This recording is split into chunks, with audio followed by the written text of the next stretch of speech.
One of the changes made recently to Nigeria's administrative landscape is the creation by the federal government of the Ministry of Trade and Investment to replace the Ministry of Commerce and Industry. The philosophy behind this change is to lay emphasis on the crucial nature to promote investment to the country as a critical pillar of economic growth. Okay, let's head over to The Hague in the Netherlands. Zin Bekkali, who's Chief Executive Officer of Silk Invest, is standing by to talk to us about investment prospects for Nigeria. Zin, thanks so much for your time. It's been reported that in the past week, the new Minister of Trade and Investment has met with the private sector, and already we're seeing 166 local Nigerian companies from the non-oil sector pledging something like 1.5 trillion naira in investment over the next year. So the emphasis, it seems, is on local investment. Why is that? Because I think the main thing is there's a lot of good African or good Nigerian companies already out there, and they are very keen also to invest in their country. So it's basically how can you get the country to invest more locally and get to their full potential.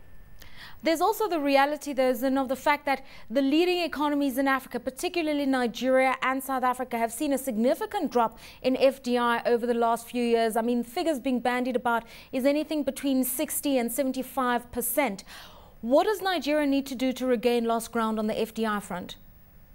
I think with regards to the FDI numbers, our estimates are, by the way, much lower than that, and Africa has done better than other regions. But still, African countries need to reposition ourselves. It's tougher. As we are in a tougher global environment, so Africa needs to make its case more than ever.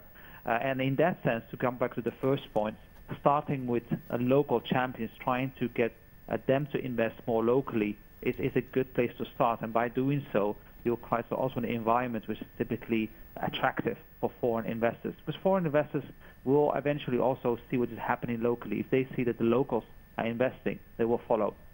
I mean, let's talk about Nigeria's Euro bond. Although a small paper, relatively speaking, it's a great barometer of how investors perceive Nigeria. We're told that with the current international turmoil, the yields have been very attractive.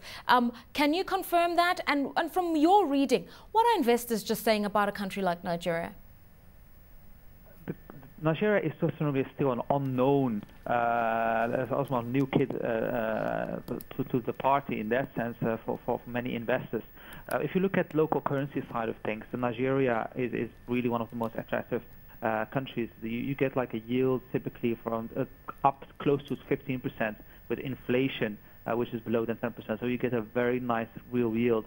US dollar bonds also, the Euro bond that is expected to be announced, is interesting in the sense that, you know, if you compare it with some of the markets like Turkey or like Brazil, you still can get real yield in Nigeria. All right, now in terms of what it is that foreign investors are looking for Nigerian authorities to do, we know there's now a legal promulgation of a sovereign wealth fund. The new Minister of Finance, Dr. Okonjo-Iweala, has spoken about her priority for macroeconomic stability and managing a deficit to about 3% of GDP over the next 10 years. We know that there's a huge push for infrastructure investments in Nigeria. And then there have been restrictions removed on foreign bond ownership, trying to make it a little bit more flexible on the exchange control front. Is there more that should be done, that can be done? Yeah, I think so. I think Nigeria especially needs to communicate more about the country and put things into perspective. Most people, when they think about Nigeria, they don't know a lot, they don't know enough about it.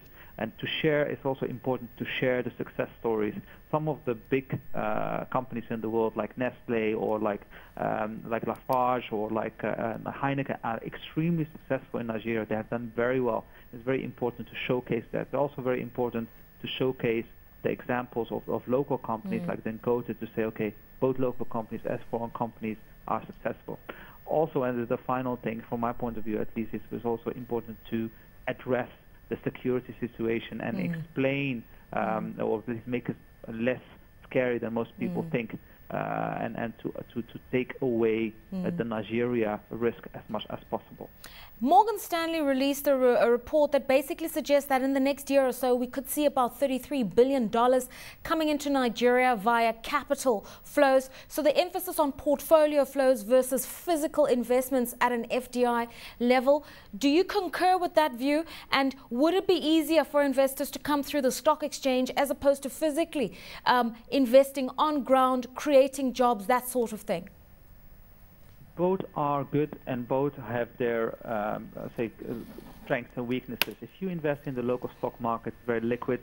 You can get in and get out whenever you want. So this gives you a very big flexibility. If you invest locally or physically, then of course you need to do your analysis. It's not a market which you can do from outside. You really need to invest and have the right resources to do so. So basically, it's really about the sophistication of investors.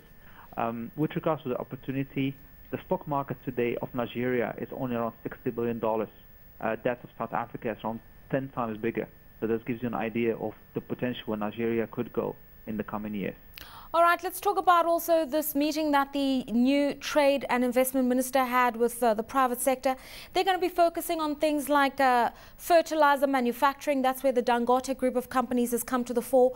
Petrochemicals as well. I mean, Nigeria needs refining capacity. It can't just be exporting crude oil. We're seeing a lot on the consumer goods front, real estate, transport, infrastructure and tourism. It's quite a lot, I think, that's on the plate. What should the targeted areas of focus be that will really drive investment up in Nigeria? I think those areas are good in the sense some of them are very close to the core of Nigeria. Nigeria is an oil-producing country, so if you can build on that and get it close to those type of industries, we've seen some very good examples of that. In, for example, a country like Saudi Arabia that has been very successfully building up a petrochemical industry around its oil industry. So that is a good example. With regards to anything that is related to the consumer, whether it is food companies or real estate, it's obvious. I mean, we have 150 million people in Nigeria that's growing by 2 to 3% every year. So that alone makes the case very important. What you should do as a government, however, and that is really the challenge, and Nigeria needs to deliver on this, is power. Needs to have infrastructure, and that's something that the government needs to play a very big role on. How can you get the physical infrastructure for companies to operate in?